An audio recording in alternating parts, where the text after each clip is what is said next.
Pessoal, a gente vai ter um conjunto de outros eventos aí a partir das próximas semanas, então, esse é um evento de abertura, e nos acompanhem lá nas redes sociais e no site da UBQ, para que vocês consigam aí participar do maior número de eventos e compartilhar conosco.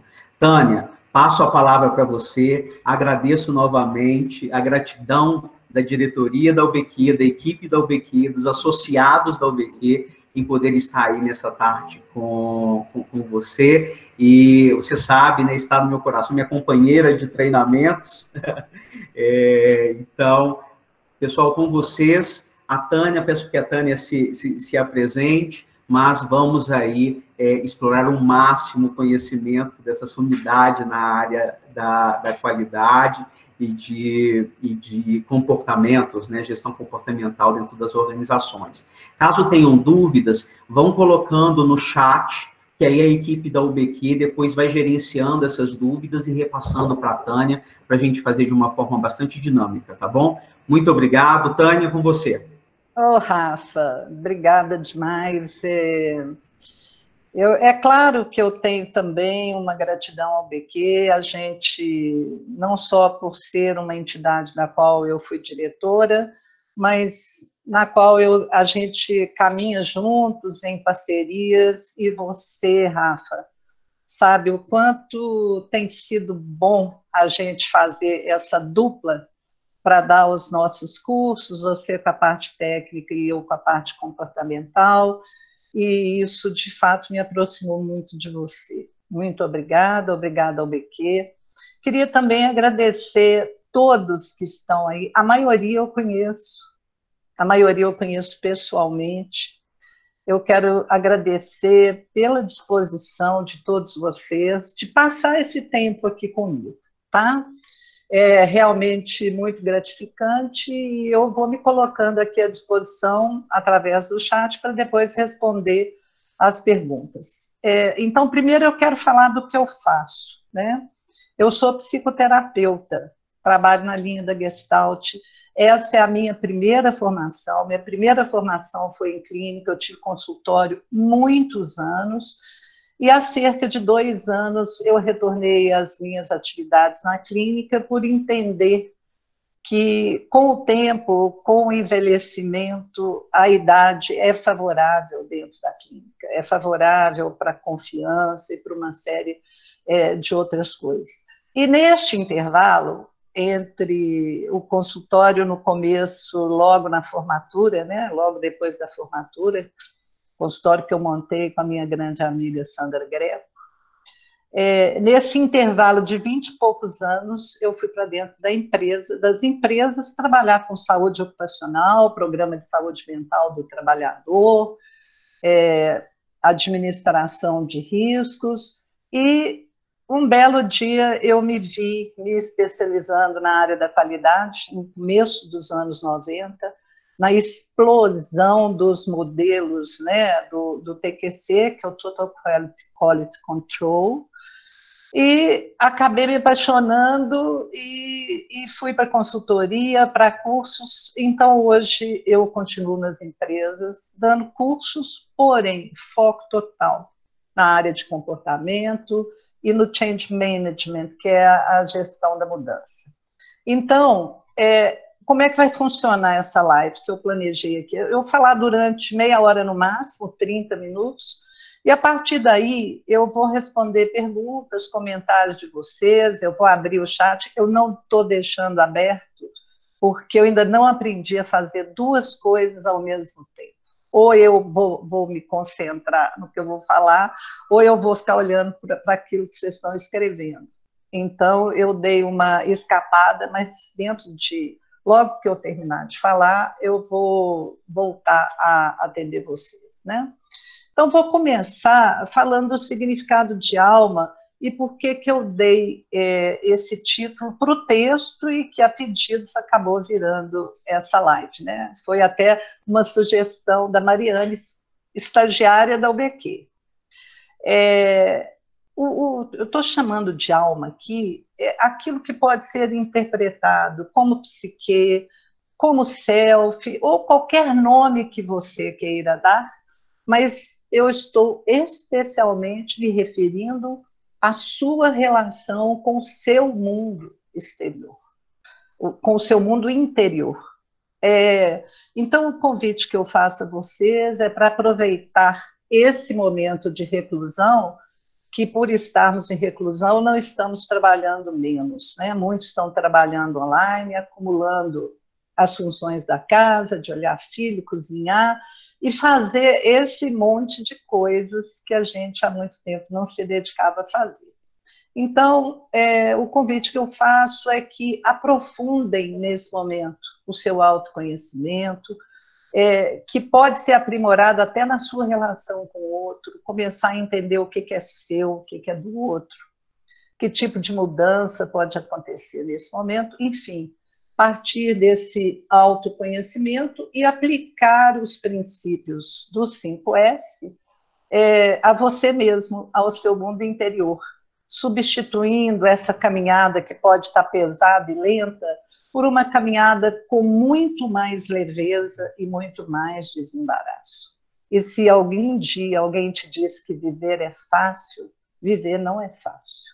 Exige um esforço, uma diligência e uma dedicação para que a gente adquira essa famosa leveza e que nos deixa muito mais à vontade para aproveitar tudo aquilo que a vida tem a nos oferecer.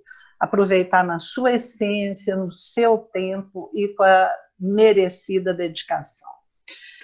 Então, eu vou falar o que é 5S, pessoal da qualidade, que eu já enxerguei vários aí, né, colegas, consultores, pessoal de treinamento. Me perdoe, mas eu vou sempre começar falando do programa 5S no contexto em que eu aprendi, né, que era o contexto da empresa. Então, para vocês pode parecer uma conceituação banal, mas ela é importante para as pessoas que nunca travaram contato com essa, que eu não chamo de programa, eu chamo de filosofia. Então, embora ele seja tratado por programa, eu o considero uma filosofia porque ele implica em mudanças de atitude, ele implica em assimilar maneiras de se comportar, maneiras de se relacionar com o outro, maneiras de se relacionar consigo próprio, e que fazem e que compõem aquilo que eu chamo de filosofia de vida. Na maioria das empresas, e eu passei por várias, muitas vezes não funciona. No meu livro, Ordem e Sucesso, que é especificamente, né, sobre o meu aprendizado do programa 5S, eu cito a segunda parte do livro todo, é a Toshiba, hoje CEA, que também tem aí pessoas de lá, que eu já vi entrarem aí na live e se inscreverem.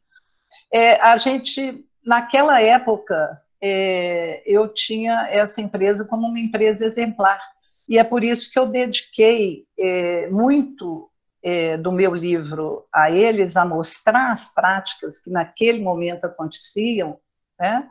Porque era um programa muito bem conduzido e que eu sentia que havia uma coerência entre o que era pedido e o que era dito, havia uma coerência com aquilo que era praticado. Enquanto que em muitas empresas, e aí eu vou falar uma coisa de DNA da empresa, né, de cultura da empresa, eu me lembro uma vez trabalhando em Ubar, que é a terra natal do meu pai, e que eu tenho muito carinho, já muitas vezes passar as férias lá, e eu fui trabalhar num lugar chamado Armarinho Santo Antônio. Era uma empresa, embora esse nome de Armarinho, era uma empresa muito grande, e eu achei interessante que toda manhã, 8 horas da manhã, era o horário que eu chegava lá, eu estava prestando serviço de consultoria, o dono, com todos os empregados, que devia ser uma média de 100 empregados naquela época, rezavam o Pai Nosso e faziam uma oração, oferecendo seu dia.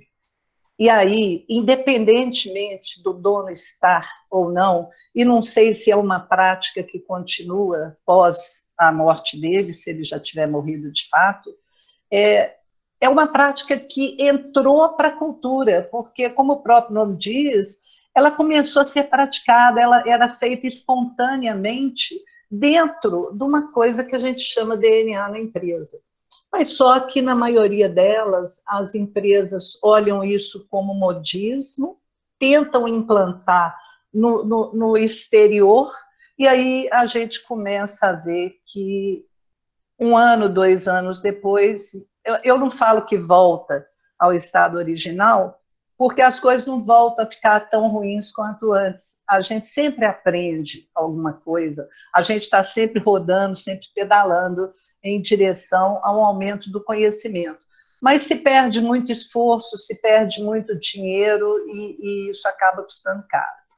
Esse programa e essa filosofia, como ela é praticada no Japão, nasceu lá no pós-guerra, e ela é a base da maioria dos sistemas de gestão que são implantados na empresa. Então, quando pergunta como começar um processo de mudança, o 5S é um bom caminho. Vou usar aqui a mesma nomenclatura que eu usei no meu livro, por uma questão didática, né, para eu não ter aí, ficar pensando qual o nome que vai dar, que não vai dar. Tem gente que já fala em 7S, 8S, 10S, mas eu vou me manter fiel à origem. São 5, a forma como ele foi proposto, porque eu acho que não precisa de mais de 5. Praticando os 5, eles já são mais do que suficientes. Então, são 5 palavras japonesas começadas com a letra S: seiri, seiton, seiso, seiketsu, shitsuki. Não precisa vocês guardarem esses nomes, mas entenderem que para o português é traduzido como censos, 5 censos, que são palavras começadas com S, e nós vamos, então, partir agora para entender cada um deles nesse momento. O primeiro chama senso de utilização. Como é que vocês vão praticar isso em casa hoje? E aí eu vou me voltar agora para o contexto no qual vocês estão aí, pressupondo que a maioria está em home office e em quarentena. Então, o que o senso de utilização diz é que você só deve deixar na sua casa aquilo que for útil e aquilo que for necessário. Então, o convite da utilização é o seguinte: abra os seus armários, as suas gavetas, pegue tudo aquilo que você não usa, recicle, jogue fora o que é realmente inútil, ou coloque no OLX para vender. E aí a gente está falando de tudo, de roupa, de sapato, de bicicleta, de esteira que nunca usou, daquele vestido que tem 15 anos, que está guardado, que você está esperando emagrecer para ele voltar a te servir, porque um dia você já se apaixonou por ele. Enfim, é pensar com diligência, olhando para cada coisa. Eu preciso, não preciso? E aí, nós vamos incluir nisso um senso de utilização também nos meios eletrônicos. Então, descarregar o seu computador, todos os arquivos que você não usa, descarregar seu celular, todos os aplicativos que você não usa, todo esse mundaréu de fotos, de memes, de posts que você recebe e que estão aí tornando as suas máquinas mais lentas. Então, a partir disso, desse princípio, nós temos que internalizar a ideia de que nós só temos que comprar o que é necessário. Porque quanto menos coisa você tiver, mais fácil fica administrar. Imagina, eu administrar uma conta no banco, um cartão de crédito, porque tudo tem que ser administrado. Se você começar a ter 10 cartões, você está buscando, com certeza, uma fonte de estresse para você. Porque quanto mais coisas você tiver, mais inadministráveis elas se tornarão. Então, eu não vou falar aqui do processo de compra, que já se torna um traço de personalidade obsessivo-compulsiva, que a pessoa usa a compra para lidar com a sua ansiedade e muito menos de um transtorno obsessivo-compulsivo, como é o caso dos acumuladores, que são, então, pessoas mais raras ainda e que a gente tem uma ideia de por que razão as pessoas fazem isso, mas que eu vou estar trabalhando dentro do contexto geral aqui. Enquanto você faz esse movimento para fora, você pode fazer com o seu marido, com a sua mulher, chamar seus filhos, as crianças adoram separar brinquedo que não vai usar mais para dar para o priminho que nasceu, entendeu? É um movimento que encontra ressonância nesse momento em que a família está junto. Mas enquanto você faz isso, aí eu vou voltar para a alma nesse momento. Quais são os paradigmas e as crenças que você precisa descartar do seu mindset, do seu modelo mental, entender quando foi que você colocou essa crença dentro do seu modelo mental, entender que ela foi muito importante naquele modelo, naquele momento em que ela surgiu, né?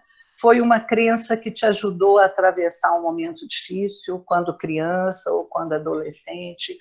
Foi uma crença que te defendeu de coisas que você não estava conseguindo ainda se defender.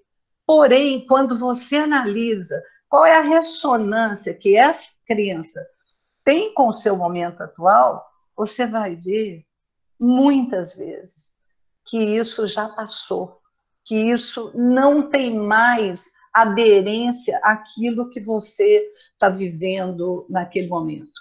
E muitas vezes nós repetimos essas crenças, porque o nosso comportamento é resultado de crenças e paradigmas, a gente repete isso inconscientemente, no piloto automático, sem parar para pensar o que o mundo está me pedindo. Só para dar um exemplinho bem simples, né? Pegar como exemplo uma pessoa que é doadora, né? Toda pessoa que é doadora sempre está cercada dos tomadores, né? Parece que tem uma neurose complementar aí. A pessoa, ela dá indiscriminadamente, né, coisas que o outro não está pedindo, e depois se queixa que faz tudo pelo outro, tudo para agradar, e que a pessoa não é mal agradecida, por exemplo. Mas assim, será que a pessoa está pedindo? Então vamos pegar assim, a pessoa que tem mania de dar conselho. Aí vem aquele reclamador, vítima, discurso reclamatório, e aí, se você for uma pessoa a dar conselho, você começa a dar conselho. Só que a pessoa não está te pedindo isso. Às vezes ela está te pedindo só para ouvir. E lembrando que se você não quiser ouvir também, saia dessa vibe e pense que também você não tem, se você não tem um paradigma de que eu tenho que ouvir, eu tenho que aguentar, eu tenho que tolerar, isso vai te transformar numa pessoa muito impaciente dentro de pouco tempo. Então, pensar o que eu repito indefinidamente, de forma automática, sem parar para pensar que eu sempre tenho a prerrogativa de escolher, a cada momento, de acordo com a situação, qual é o comportamento que eu quero, ou qual é a atitude que eu quero tomar naquele momento.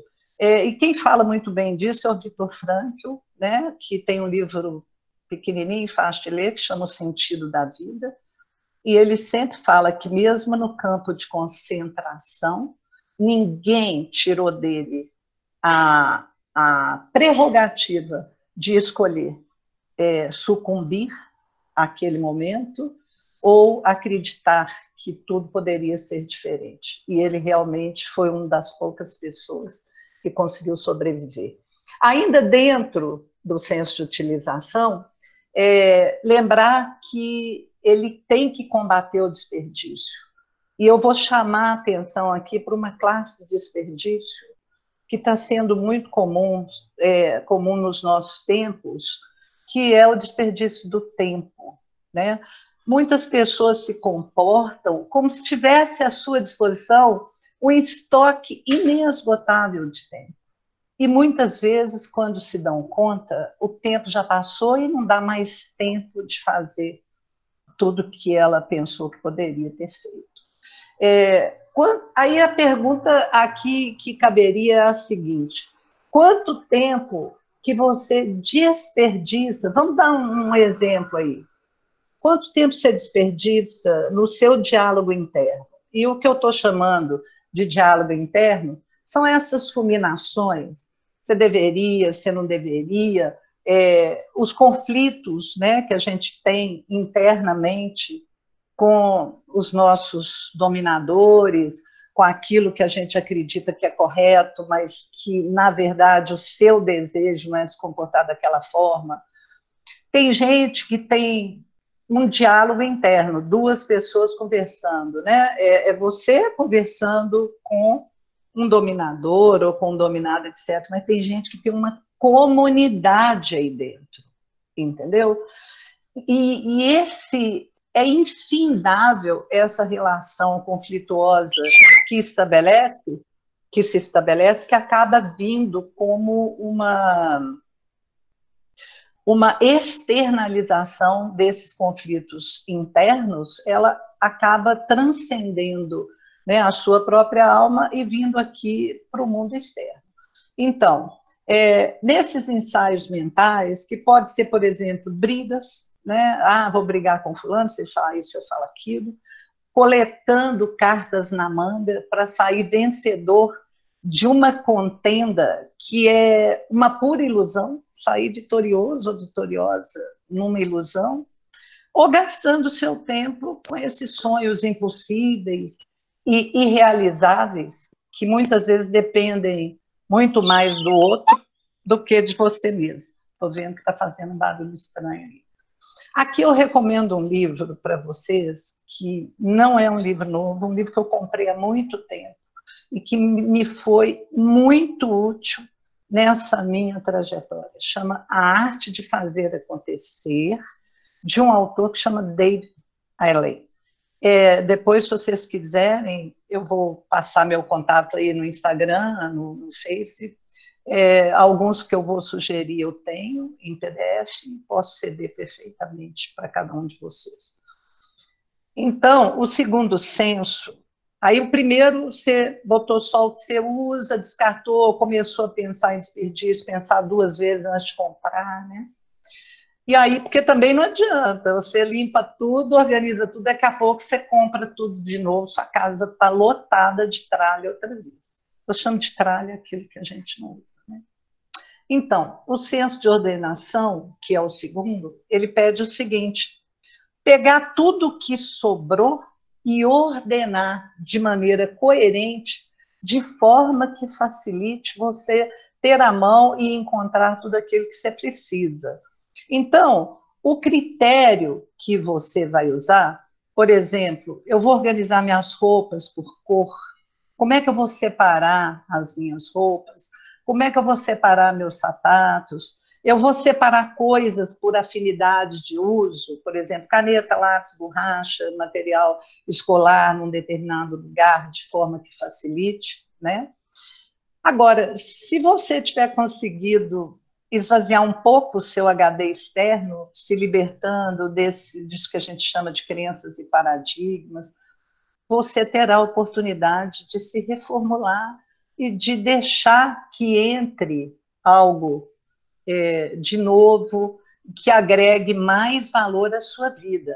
Então, é pensar assim, que padrões eu posso estabelecer nesse momento, porque ao ordenar é preciso criar padrões de todo tipo, inclusive padrões de rotina, os famosos checklists, né, que quem criou o checklist foi um médico e que normalmente em toda cirurgia esse checklist é lido por uma enfermeira ou auxiliar de enfermagem, uma pessoa que está ali por conta de conferir o instrumental, o copiloto com o piloto, é para evitar o trabalho de pensar de novo numa coisa que, estando padronizada, você não vai gastar nem seu tempo, não vai gastar nada com isso.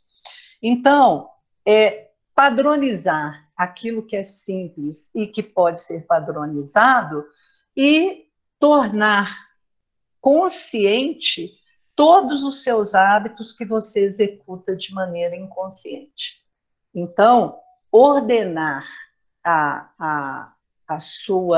o seu HD mental, que é pegar todos os arquivos que sobraram aí dentro e ordenar, implica em criar, né, formas de você, num processo de autoobservação, conseguir entender cada comportamento seu e cada atitude.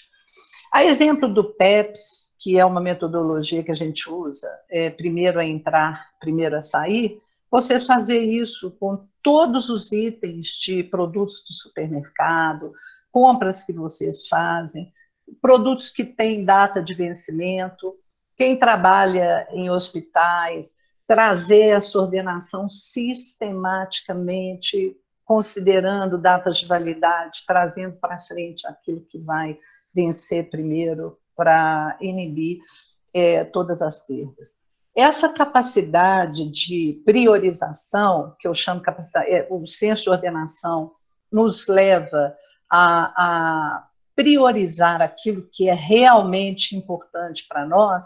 Isso é de um valor inestimável. Ter consciência, né, de o que é que eu preciso executar a cada momento, o que eu tenho que fazer primeiro, a que eu tenho que me dedicar primeiro, e fazer sempre primeiro o importante, ou primeiro as coisas mais importantes, para que depois a gente não seja surpreendido por urgências e emergências, né? Então, cuidar do importante é que inibe o acontecimento de emergências e de urgências. Bom, então você praticou utilização, praticou ordenação, colocou tudo no lugar, então agora chegou o terceiro, que é o senso de limpeza. E no senso de limpeza, nas empresas, normalmente, a gente limpa tudo do teto ao chão, pinta tudo, dá manutenção em equipamento, e a gente vai fazer a mesma coisa em casa, limpar tudo do teto ao chão, observar os equipamentos que seja de manutenção, o que está precisando de conserto, né? E aproveitar, então, para refletir o que é preciso limpar na sua própria alma, sabe? Já que a gente está falando, né, do processo dos 5S internamente. E aqui, no senso de limpeza interior, eu vou tratar especificamente de sentimentos, tá? Então, eu vou te perguntar, quais são as prateleiras do seu passado que estão empoeiradas de tanto se prender às situações inacabadas, aos amores frustrados, as ilusões neuróticas, né, de controle do outro, que muitas vezes vêm travestidas de sonhos irrealizáveis, né? E a fixação naquilo que está lá no passado, que não pode mais ser mudado e que acaba provocando na gente sentimentos de afastamento e de depressão, né? E quantas raivas, os rancores que acabam se transformando em doenças, né? E quem de nós não já passou por doenças psicossomáticas, em consequência de raivas de todo tipo, de ambientes de trabalho em que as pessoas estabelecem relações desrespeitosas, e eu vou falar isso agora já no próximo censo, né? Então, que sentimentos, será que esses sentimentos geram comportamentos destrutivos, competição desenfreada, omissão, fuga da responsabilidade, os julgamentos contumazes, né? Que em vez da gente estar vivendo a vida, você está julgando aquilo que o outro está fazendo, apontando o dedo o tempo todo, essa ruminação interna, e é engraçado como a gente corre atrás do próprio rabo, né? Porque a vida, ela tem um sem fim de oportunidade de fazer tudo diferente, mas a gente passa a maior parte do tempo pensando sempre nas mesmas coisas, com uma dificuldade enorme de se ligar no ambiente, de se entregar ao ambiente, de vivenciar aquilo que está te sendo oferecido, porque você está distraidamente pensando em outras coisas que não vão servir para nada, né? Sentimentos de culpa eu incluo nessa classe aí, porque realmente a maioria deles não há o que fazer. O próximo senso é o senso de saúde, né, que na empresa a gente trata como a criação de um ambiente sistêmico que preserve a saúde do ponto de vista físico, mental e emocional, né? As empresas vêm investindo cada vez mais nisso. Eu fiquei muitos anos na saúde mental, na saúde do trabalhador, na ergonomia, no estresse, no adoecimento. As empresas vêm buscando cada vez mais investir em prevenção para não ter que depois atuar na correção, né? Que, além de ser mais caro, compromete a marca da empresa. Agora, se você... e aqui a gente está falando também de ambientes povoados por pessoas tóxicas, por pessoas que estão assim, o tempo todo se envolvendo com conflitos, maledicências, né?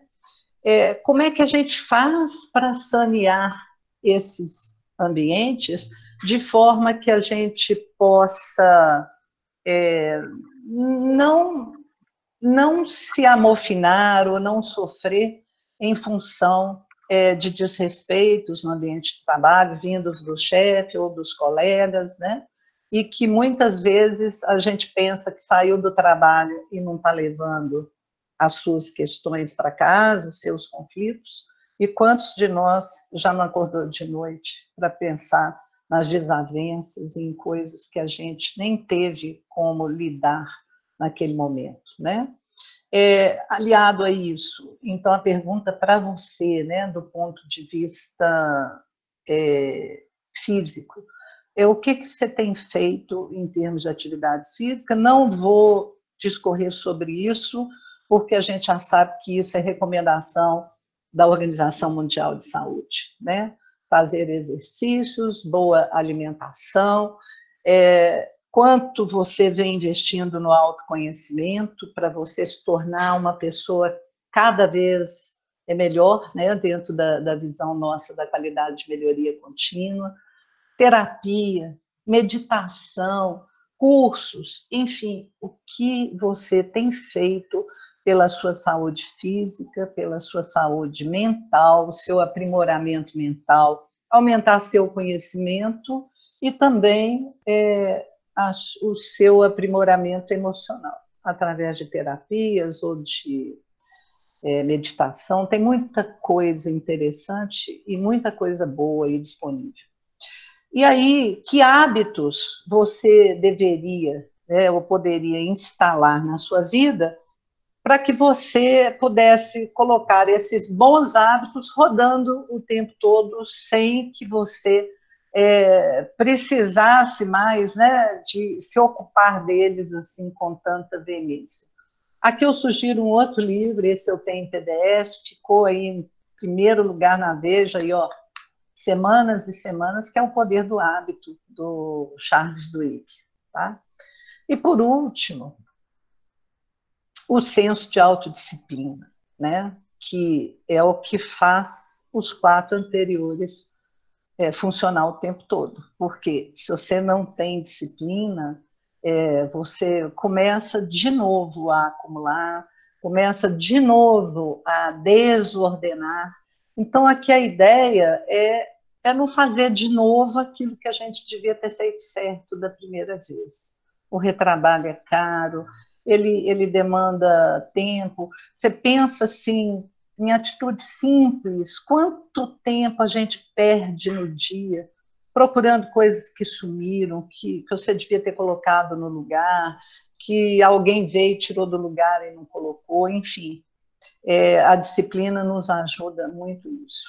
a outra coisa importante da disciplina é que, se você não se dirige, os outros o farão. Então, ao deixar que o ambiente dirija você, o risco que você corre é de se tornar uma pessoa queixosa e identificada com esse papel de vítima.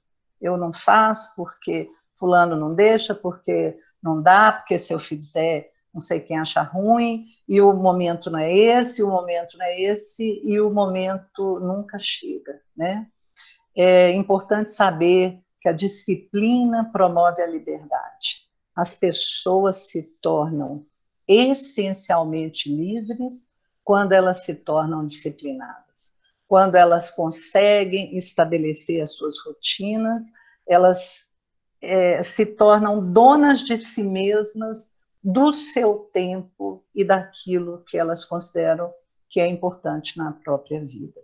E aí eu recomendo os 7 Hábitos das Pessoas Altamente Eficazes, né, do Stephen Covey, que é um livro de cabeceira que todo mundo devia ler e colocar aí na sua fila, né, de livros para ler.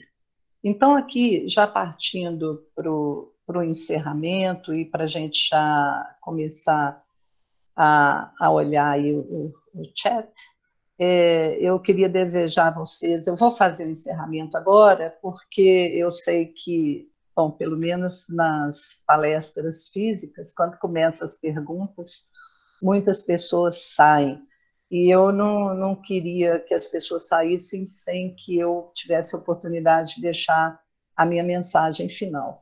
É que eu desejo a todos vocês uma feliz Páscoa, e que, a exemplo do Cristo que ressuscita, que cada um de vocês possam ressuscitar em vocês as características que se contrapõem a todas essas que te causam tanto mal, mas que estão aí disponíveis aqui dentro, para que você tenha uma alma mais equilibrada e, portanto, muito mais forte para enfrentar os desafios da vida diária. Eu vou deixar aqui meus contatos: Instagram, @TâniaMaraCostaLeite, o Facebook taniamara.costaleite e o LinkedIn /TâniaMaraCostaLeite. Vocês viram que é tudo igual, para eu não ter o trabalho de ficar, e nem vocês anotando, né? Só entender que tem coisas que nos facilitam a vida realmente. Então, agora eu vou para o nosso chat aqui para ver as perguntas que estão aparecendo, né?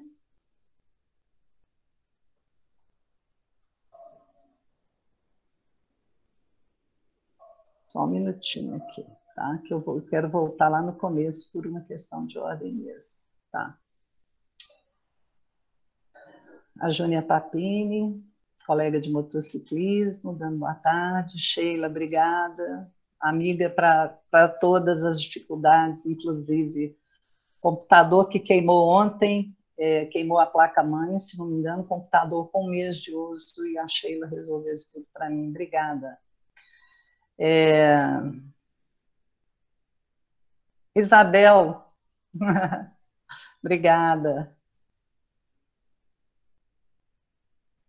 Ian, pedindo a gentileza de desligar os microfones. Neuza desejando boa tarde. Simone, que saudade. Neuza cumprimentando. Que alegria poder te ouvir, Tânia. Ô, Júnia, que bom. Bom te ver aqui, viu? Gilmara, tudo novo. Que bom que, então, para muitos, aquilo que parece que é chover no molhado, para vocês soa como novidade, né? Luana da Valurec. Lucas é amigo do Vitor, meu filho, do meu filho caçula, E eu te tenho na conta de filho também, viu, Lucas? Manuela, Soraya, a gente já conversou aqui rapidinho, né, Soraya? Neuza, Fátima, Patinha, Dalbeque. Simone, obrigada, hein? Denise, Denise Toledo, que eu conheci na NGS, né? Motivada, envolvida. Obrigada. Gilmara, uma honra para nós, uma honra para mim também. Gratidão toda nossa, para mim também. Não tive a oportunidade de ler o texto, gostaria que me enviasse por gentileza. Luana.braga, aí eu vou pedir para Mariane, se você pode fazer isso, Mariane. Você tem o texto aí com você, né? Valdirene, Valdirene, quando eu vejo seu nome, isso me remete ao Hospital Madre Teresa. O Hospital Madre Teresa, eu devo a minha vida. Acho assim, difícil não emocionar com isso. Rafael, obrigada, eu que agradeço. Ô, João Bosco, você cansou de implantar o 5S comigo lá na Prefeitura de Santa Luzia, né? Aliás, o programa de gestão lá que nós coordenamos começou com o programa 5S.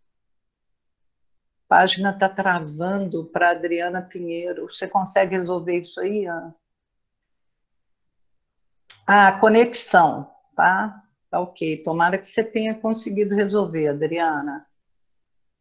João Bosco, como fazer 5S nos meus arquivos de computadores e de fotos? Trabalho com notícias e já fui salvo por uma foto tirada há anos e que só eu tinha. Ô João Bosco, então vamos pensar naquilo que é útil.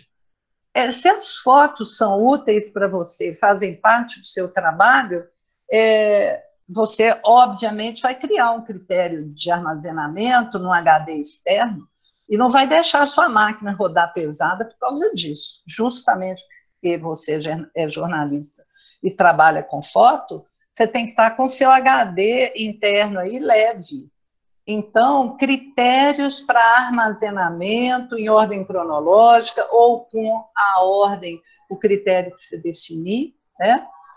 Mas, assim, para o seu trabalho, isso é importante. Eu estou falando do sem fim de fotos. Eu recebo foto, tem hora que eu nem sei de quem é, tá? Então, como fazer isso no meu arquivo? Então, acho que você entendeu. Programa 5S na empresa em tempo dessa era digital, qual seria uma boa prática para inspeção, alguma ferramenta, algum aplicativo?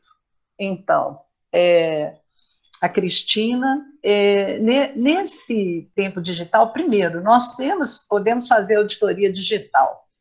E é muito interessante que você sabe como funciona muitas vezes a auditoria, né? Aí eu vou colocar tudo no balaio, da ISO, dos 5S, dos programas de gestão de maneira geral. Muitas vezes as pessoas vão deixando de fazer isso no dia a dia porque não virou comportamento, não virou prática do dia a dia. Aí chega assim, uma semana antes, o pessoal nem vai embora para casa. Vai ficar lá na empresa, marretando relatório de não conformidade, fazendo essas coisas todas. E não é todas as empresas, viu, gente? Tem muita empresa muito séria que faz isso muito bem.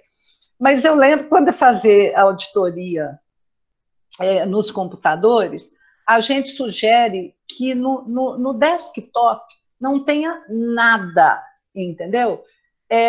Uma entrada, talvez, para os meus documentos e alguma outra coisa importante que tem que estar ali. Uma barra de ferramentas com o mínimo possível das ferramentas que você usa.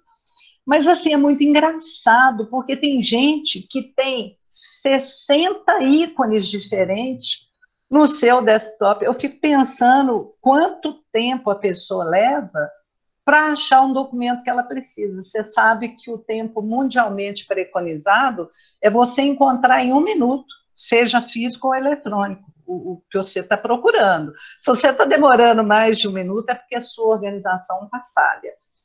Então, assim, na auditoria, a gente audita tudo, né? O sistema de ordenação, de organização, vê se tem arquivo pessoal ali embolado com o arquivo da empresa. E aí, o que o pessoal fazia? Quando, sabe o diversos, o arquivo diversos, é proibido ter arquivo diversos no computador, porque no diversos você vai colocar tudo que você não quer pensar. Você vai lá, onde é que eu vou enfiar isso? Enfia no diversos. E aí depois eles pegam o diverso e põem na lixeira. E abrindo as lixeiras, porque o correto é esvaziar a lixeira todos os dias da sua vida. Entendeu? Todos os dias, antes de ir embora, esvazia a lixeira. E aí o pessoal arruma um monte de artimanha, né? Óbvio, para isso. A sua ferramenta e o seu aplicativo, eles precisam ser construídos por você dentro da realidade da sua empresa.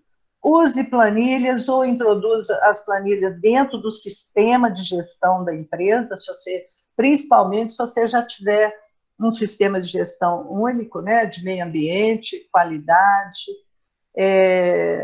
mas é preciso respeitar as especificidades de cada empresa. Lembrando, eu já fui fazer uma auditoria numa trefilaria. Vocês sabem que trefilaria é um ambiente em que o sabão vai soltando um pó, e é um ambiente em que tem uma quantidade de pó muito grande, e é óbvio que, mesmo criando instrumentos de contenção do pó, aí o gerente lá virou para mim e falou assim: Tânia, aqui, você não está achando que isso aqui é um CTI, não, né? Porque, assim, o ambiente aqui é empoeirado. Então, eu falei para ele: sim, eu conheço trefilaria, então eu sei como que as coisas funcionam, e é óbvio que eu sei também o que é admissível dentro desse contexto. Então, faça a sua ferramenta usando aquilo que realmente importa para o seu processo e para o seu negócio. Letícia, Enea Caminhos, a Letícia é especialista em Enneagrama, gente, sugiro para todo mundo, sabe? No Enneagrama eu sou 7, por isso que a minha vida vem um processo constante de descoberta, de curiosidade e de mudança, né, Letícia? E ela falando que está adorando, que a reflexão está muito boa. Tem associados do OBQ, Valéria falando, que estão bastante preocupados com os impactos psicológicos que essa crise possa causar nos colaboradores e as possíveis consequências sobre a qualidade do serviço. E o que os coordenadores devem fazer. Pessoal, crise, quer saber quem sofre violentamente com a crise? São as pessoas mais controladoras. Eu li um livro que chama Rápido e Devagar, foi até meu filho, Vitor, que me deu ele. É um livro do Kahneman, que é Prêmio Nobel em Economia. E o Kahneman, ele... Deixa eu voltar aqui, parece que eu perdi. Aqui. E o Kahneman, ele fala muito dessa questão dos vieses. Que aí os outros falam, não existe realidade é o que você interpreta. Não, existe realidade sim. O que você interpreta é responsabilidade sua que você faz com o seu modelo mental. Então, se você tiver um modelo mental sonhador, você vai passar o mundo numa lente cor-de-rosa e vai se ferrar o tempo todo. Então, olha, os controladores estão sofrendo com a crise. E a ilusão de controle é citado pelo Kahneman, e depois até, eu acho o livro do Kahneman pesado, mas tem um outro aqui, peraí, deixa eu só ver o nome dele. Leonard, ele pegou o livro do Kahneman e tornou mais palatável. E assim, ilusão do controle é você achar que manda alguma coisa e que controla alguma coisa. Nós não controlamos nada. Se você conseguir controlar você mesmo, já está ótimo, porque nós não temos controle sobre os filhos, nós não temos controle sobre o marido, sobre a nossa mulher, sobre a nossa vida. Olha o que essa pandemia nos traz, a possibilidade de perdermos gente querida, gente que amamos, e a gente vê assim que embora você faça tudo para as coisas não saírem dos eixos, elas saem. E nós seremos sempre surpreendidos. Agora por uma pandemia, por uma coisa real. Mas quem de nós não já se surpreendeu dando com os burros na água e insistindo em fazer as mesmas coisas que não trazem resultado? Então, olha, esse momento de pandemia, por que que a reflexão é boa?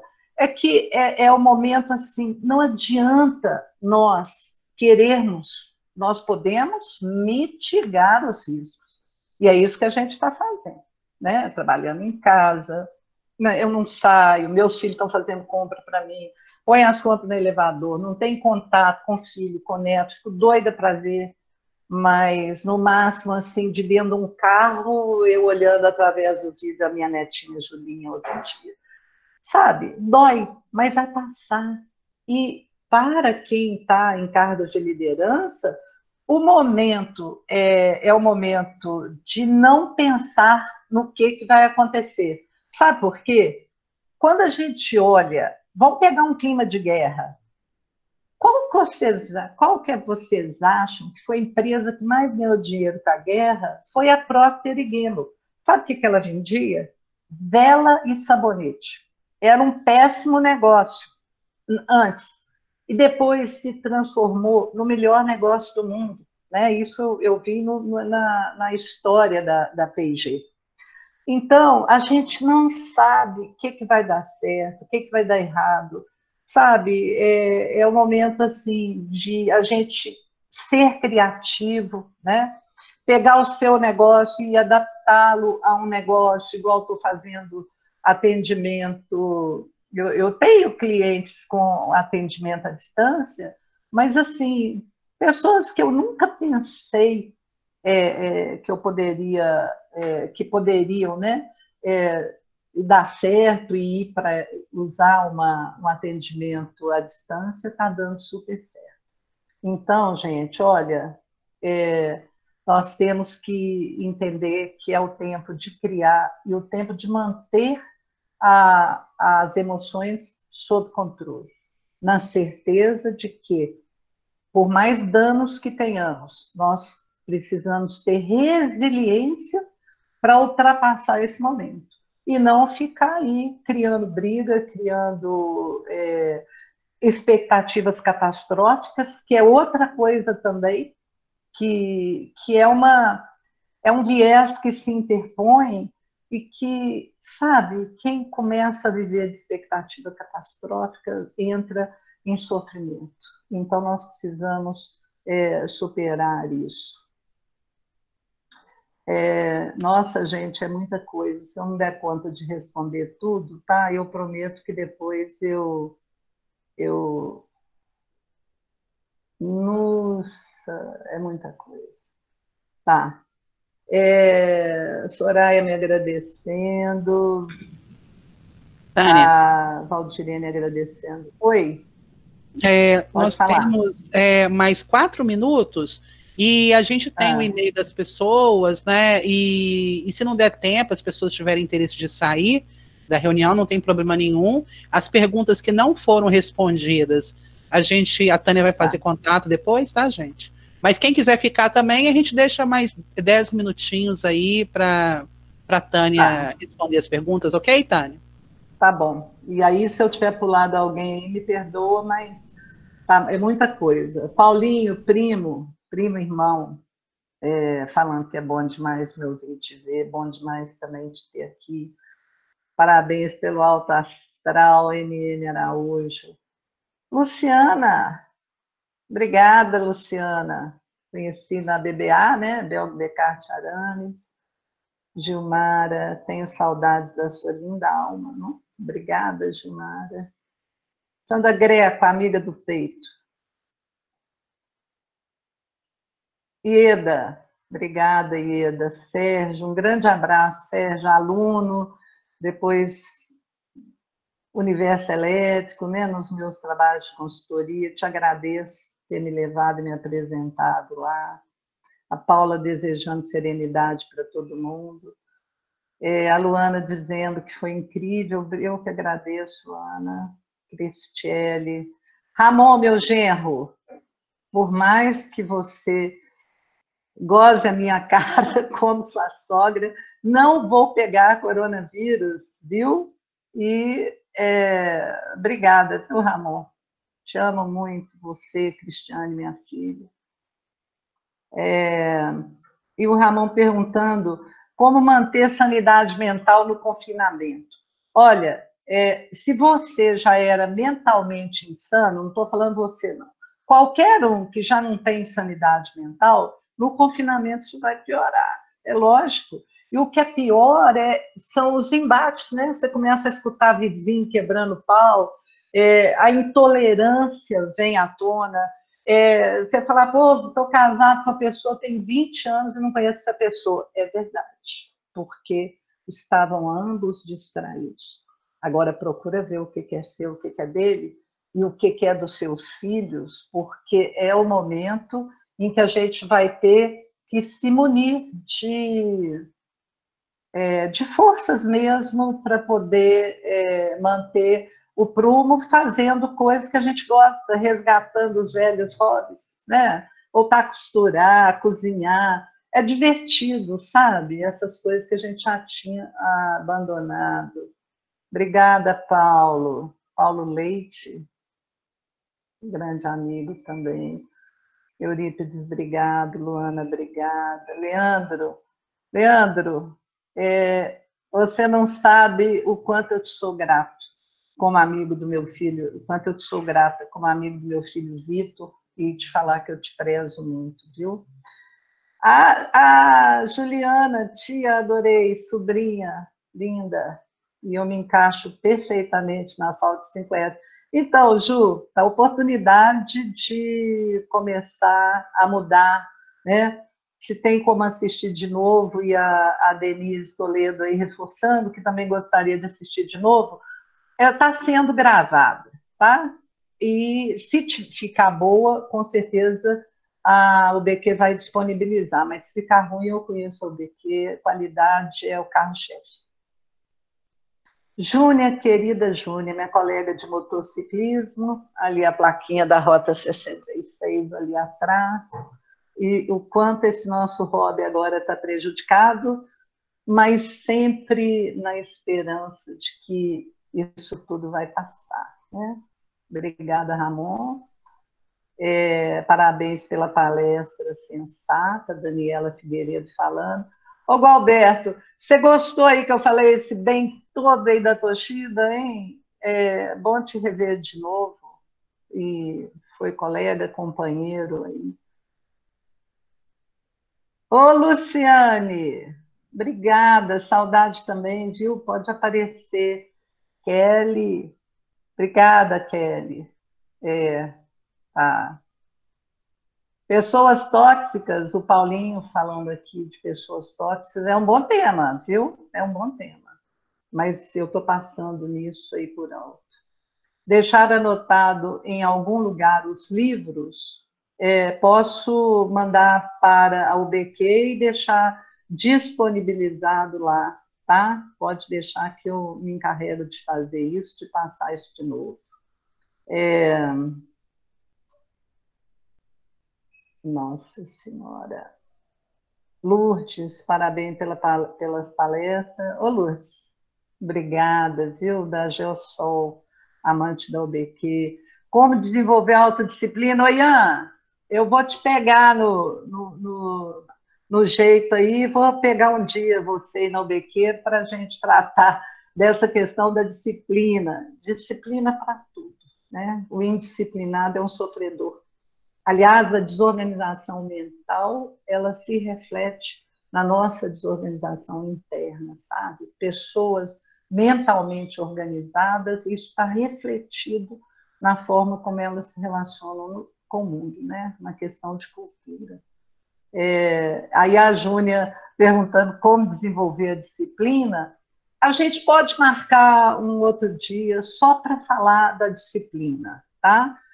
Disciplina é questão de hábito, é inserir vagarosamente novos hábitos e hábitos que você dá conta. Começa com coisas simples, entendeu? E vai para o comando.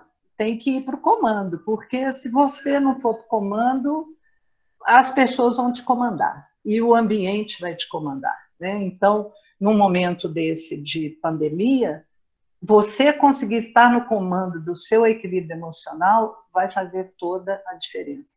Agora, se você entrar no circuito das previsões catastróficas, a gente sabe que é tudo muito sério, que está morrendo muita gente, mas a gente precisa aprender a esperar acontecer, mitigar e esperar acontecer para parar de sofrer por antecedência. Evandro, parabéns, Evandro. Que técnica usar para limpar e renovar os pensamentos, organizar seus pensamentos, é possível. Lembrar que para organizar, você tem que eliminar as velhas crenças e os velhos paradigmas. Começar a se questionar o tempo todo. Isso que eu estou fazendo é uma coisa que está coerente com o que está acontecendo agora? Eu estou simplesmente repetindo comportamentos. Eu gosto de uma técnica que, quando o diálogo interno começa a ficar muito exacerbado, você arrumar um lugar para você sentar, falar assim, essa aqui é a cadeira de pensar besteira. Aí você senta lá naquela cadeira, pensa, pensa, pensa, remói, e depois sai e vai se concentrar e botar seu foco naquilo que você está fazendo, entendeu? Muitas vezes você começa a devanear porque você não está no aqui e agora. Você está ali, e aí depois eles vêm falar que esse negócio chama... Como é que chama isso? Esse distúrbio aí da atenção, né? Distúrbio da atenção nada mais e isso está virando um diagnóstico muito comum, mas nada mais é do que a incapacidade de mergulhar naquilo que você está fazendo. Porque quando você mergulha no que está fazendo, você entra em fluxo e perde totalmente o contato com o seu exterior. Ou você está fazendo só coisa que não é interessante, né? E nós precisamos fazer coisas interessantes. Não vou falar para você que tem jeito de você amar fazer uma coisa que você detesta, né? Deiner, explicações ótimas em tempo de quarentena, já estamos acabando, viu, pessoal? Getúlio, parabéns pelo trabalho e para a equipe da UBQ. Para fazer 5S nas coisas de casa, a melhor estratégia é começar a fazer e dar o exemplo aos demais. Olha, o Paulo Leite é uma pessoa que, para mim, é um exemplo, né? Da qualidade de programa 5S, né, Paulo? Quantos anos na Valorec gerenciando os processos de qualidade lá. Sensibilizar. Eu lembro, uma época que eu trabalhei para a Vale, a gente começou a implantar o programa 5S nas famílias. Eu não sei se você lembra, na UBQ, o Wagner tinha umas cartilhas próprias para criança, em que ensinava a criança a implantar programa 5S, a fazer isso tudo, e a criança acabava cobrando isso dos pais, né? A melhor forma é o exemplo, eu gosto do exemplo, respeitando o que cada um dá conta, e lembrando que aqueles que não foram educados para isso, né, a gente não pode cobrar. Se você tem um filho, que aí ele chega na adolescência, você fala, nossa, meu filho não faz nada. Você precisa se perguntar se algum dia você cobrou dele que fizesse. Ou se você deixou para cobrar na hora que já não tinha mais esse modelo mental instalado para ele, né? E o 5S da alma deverá ser uma coisa individual e solitária, sim, Paulo, porque ele depende de uma mudança de atitude interna e a gente não consegue mudar o outro. A maior viagem de perda de tempo é você, igual eu conheço tantos casamentos que dão errado, separa e a pessoa chega para o outro em posição de contrição, né, para falar assim, eu mudei. E a pessoa acreditar que, de repente, as pessoas mudam e, quando as coisas voltam para a rotina, a pessoa acreditar que o outro vai mudar por um desejo meu. Não muda. Ele pode mudar porque vê que o meu comportamento está me trazendo bons resultados, que as minhas escolhas estão sendo boas e, a partir disso aí, mudar. Mas talvez a gente fazer a nossa parte e aceitar que cada um tem seu jeito e tem seu tempo. E que não entrar num processo de intolerância, né? Mônica agradece, obrigada. Jorge, amigo, grande amigo. Carrusca, da Quero Inovar, parceiro, colega. Renata, do TRT, obrigada por suas sábias palavras, Tânia, como sempre. Para o TRT, eu faço um agradecimento especial. Eu sei que tem muita gente do TRT aqui. Eu estou lá no TRT tem 12 anos, né? A Neila, que me conheceu lá, acho que a Luciane também, na Fundação João Pinheiro ainda, né? Em que eu conheci vocês, e acabam se tornando amigas pessoais, né? Pessoas com quem a gente mantém um relacionamento. Obrigada, viu, Renata? A gente se dá muito bem. Georgia, obrigada, Georgia. Soraya, muito obrigada. Vanessa, também agradeço. Ana Cláudia, querida, obrigada. Gustavo, agradecendo a todo mundo. Sheila, desinstalou 7 aplicativos. Enquanto nós estamos conversando aqui, você já mandou ver, né? Porque se você não desinstala, não sobra espaço. Ângela, eu que agradeço, feliz Páscoa para você também. Melissa, parabéns, tia, sobrinha também. Nossa, papai, mamãe e eu, Celso, Elga, meu forte abraço também, Ângela Rodrigues, João Bosco, todo mundo, então, já aqui se despedindo. Paulinho falando que está na crise desde sempre, que a pandemia é só um pouco a mais nessa escala, né? Então, é uma oportunidade de reavaliar, né? Mencionar os livros, já foi pedido, se abriu o leque, vamos longe. E a Fátima agradecendo, parar de querer controlar o incontrolável, porque isso é muita perda de tempo. A gente não... Aliás, a gente controla a ressonância magnética, quando você está lá dentro, eles te colocam aquele aparelhinho na mão, né, Valdirene, essa turma toda do Felício Roxo, que se inscreveu aí, do São Francisco, põe o aparelhinho na sua mão e fala assim, se você ficar aflito e der pânico, é só você apertar o aparelho. É uma falsa ilusão de controle, porque, na verdade, aquilo ali acalma a gente.